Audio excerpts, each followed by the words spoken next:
The hammer blows of Ukrainian troops are pushing Putin deeper and deeper into a well. Every time Russia tries to climb out of this hole, Ukraine strikes a new blow. Of course, these blows are not random. Ukrainian troops are attacking Russian bases with a specific purpose. Let's take a look at the latest attack on Russian bases.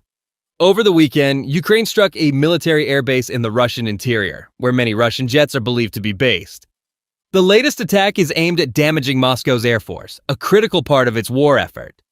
The Kiev General Staff issued a statement saying, Ukraine struck the infrastructure of the Lipetsk 34 military airfield, which hosts Russian Su-35, Su-31, and MiG-2 jets. The Ukrainian military added that its forces were directed against warehouses storing ammunition, fuel, and aviation equipment. The extent of the damage is not yet clear. Ukraine has consistently targeted Russian military airfields and airbases across the border with long-range drones, despite not being allowed to use long-range missiles supplied by the West to attack Russian territory.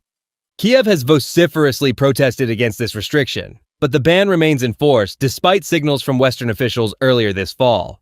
Moscow reported destroying 110 Ukrainian drones over various regions overnight, including 27 unmanned aerial vehicles, UAVs, flying over the Lipetsk region. Igor Artemonov, the governor of Lipetsk region, said in a post on the Telegram messaging app that fragments from the captured drones fell west of Lipetsk city, but there was no loss of life or damage. Artemonov later made the following statement. The fires that broke out on the ground after the downing of the UAV were quickly extinguished. The Lipetsk 2 airbase is located just northwest of the city of Lipetsk, north of the area designated by the regional governor. A Ukrainian security source said in early October that the Security Service of Ukraine, SBU, had targeted Borisoglebsk airfield in the Voronezh region bordering Russia. The source said that the SBU, together with other units of the Ukrainian army, attacked warehouses where Russia stores KB precision-guided aerial bombs. Kiev also targeted Su-34 and Su-35 fighter jets and aviation fuel storage areas at the airfield, the source added. Ukraine had previously attacked the Lipetsk airbase in early August. Artemonov described it at the time as a massive drone strike. A Ukrainian source also said Kiev struck the Sverdlov explosives, chemical and ammunition factory in the Russian city of Dzerzhinsk, close to the regional capital in the Nizhny Novgorod region at midnight. The source described the Sverdlov plant, sanctioned by the United States and the European Union, as Russia's largest explosives factory.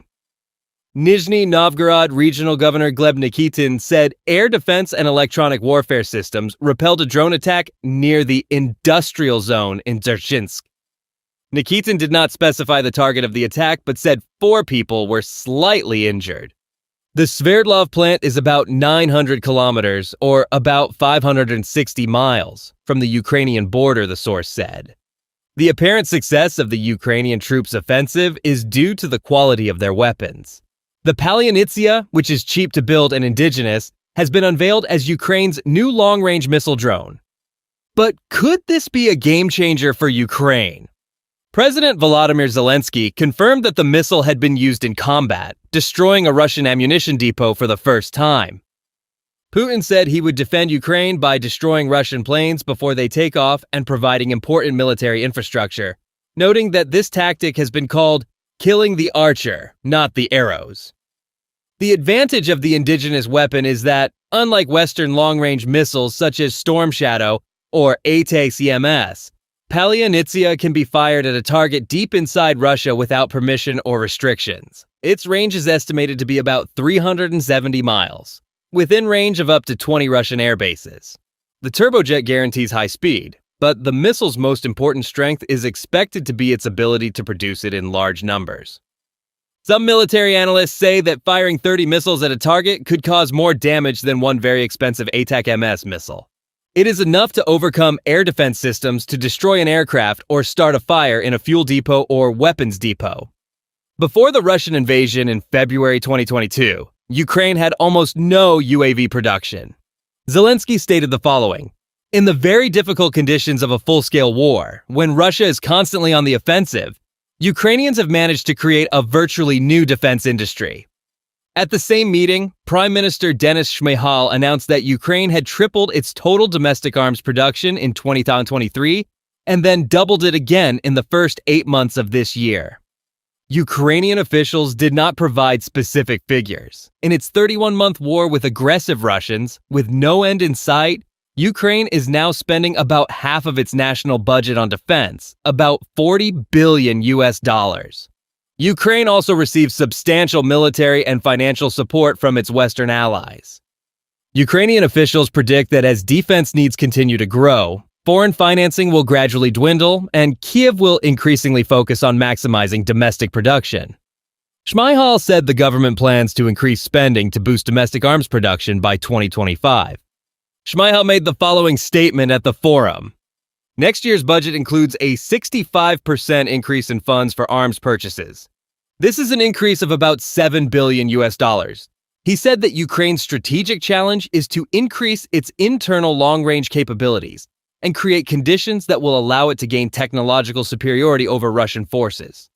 Ukraine also considers the possibility of striking deep inside Russia a priority. Zelensky has sought Western approval for the use of its long-range missiles, but no agreement has yet been reached. Shmyhal continued, "One of our strategic tasks is to strengthen Ukraine's long-range weapons capabilities so that there is no safe place in the European part of Russia that our drones and missile debris cannot reach. Ukraine has signed contracts with foreign companies to produce ammunition, drones, and repair Western equipment on its territory. Moreover, the Franco-German defense group KNDS has announced the opening of a branch in Kiev. As we can see, Ukraine is doing everything it can to improve its position in the ongoing conflict. Of course, this is having a heavy impact on the Russian military." A senior U.S. defense official said that Russia's combat power in Ukraine has fallen below 90% of its pre-invasion level for the first time since the offensive began. This points to heavy losses of weapons and increased casualties.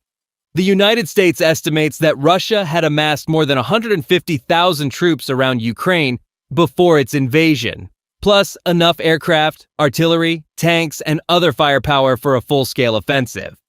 The U.S. defense official told reporters on condition of anonymity. For the first time, they may be just under 90%. Long after the war began, Russian troops have failed to capture a single major city, and their advance has been halted by Ukrainian forces on almost all fronts. Putin's intervention in Ukraine has caused more than 3.5 million people to flee the country. It has led to an unprecedented isolation of the Russian economy, with Western countries imposing sanctions, and has raised fears in the West of a wider conflict that had been unthinkable for decades. Putin calls the conflict a special military operation to disarm Ukraine and replace the pro-Western leadership, and says it will be carried out in a planned manner. No matter how much Putin plans, things are not going smoothly. Russia's military-industrial complex cannot fully meet the country's needs in its war against Ukraine. Russia's defense industry significantly increased production last year, with the number of people working in the defense industry rising to 3.5 million. Shifts increased and production lines expanded. This increase still does not fully meet the needs. Given limited capacity, it is clear that bullet production will not make a big difference on the front line. British intelligence has also stated that Russia has halted its flights in support of air operations in Ukraine. This will significantly impair the situational awareness of the flight crew and is a capability gap. All the while, Russia is stuck in the maelstrom, and Ukraine has been launching attacks with great courage. Ukraine's large-scale drone strikes began a year ago with attacks on Moscow, including on the Kremlin itself. Rather than causing real damage, their main achievement has been to destroy Russia's image of invincibility, boost Ukrainian morale, and bring the war to Muscovites, while remaining isolated incidents. In the early stages of the war, Ukraine concentrated its military resources on military targets such as fuel depots near the front line or strategic airfields, leaving its Western allies to wage economic warfare. But the sanctions had only a limited impact on Russian profits and economy. Now, instead of relying on Western sanctions, Ukraine is taking matters into its own hands by physically attacking Russian energy infrastructure. Previously, Ukraine was dependent on Western munitions for large-scale attacks, provided they were not deployed against Russian targets and non-military targets. The new class of domestically produced weapons removes such limitations, reduces frustration with ineffective sanctions, and strengthens Ukraine's negotiating position vis-à-vis its Western partners. Despite U.S. warnings to stop the attacks, Ukraine has continued to strike deeper into Russian territory. Unlike airstrikes by hundreds of bombers in World War II, the drone attacks do not destroy entire refineries. These strikes have unsettled the Russian authorities and kept everyone on their toes.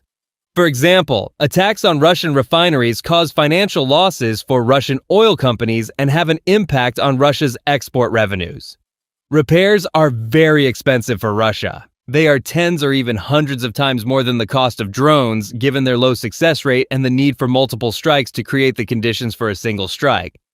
In a war of attrition, the odds favor drones. Attacks peaked just before Russia's presidential elections on March 15 to 17.